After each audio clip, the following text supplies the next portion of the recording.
আমরা এখানে সকল উপস্থিত হয়েছি একটা বিষয়ে আমরা প্রতিবাদ করার জন্য, কিন্তু এখানে আমরা কাঙ্ক্ষিত আমাদের যে একটা আকাঙ্ক্ষা ছিল ওরকম উপস্থিতি আমরা পাইনি, কারণ অনেকে অন্যায়ের বিরুদ্ধে প্রতিবাদ করার ভাষাই জানে না।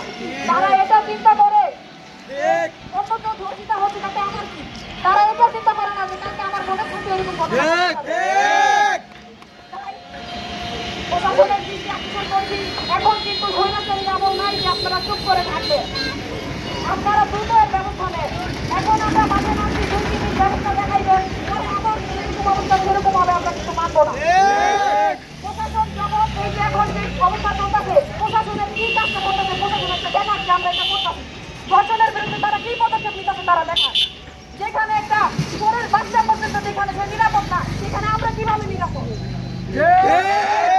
ধর্ষণের বিরুদ্ধে এইভাবে আওয়াজ তুলতে হবে। আমি সকলকে বলবো যে আপনারা আর ঘরে বসে থাকবেন না, আপনারা যার যার অবস্থান থেকে এইখানে আপনারা আমাদের সাথে এই কর্মসূচি সফল করুন, এবং প্রশাসনকে বলছি আপনারা দ্রুত এর ব্যবস্থা নিন, তাহলে আমরা আপনাদের বিরুদ্ধে ব্যবস্থা নিই।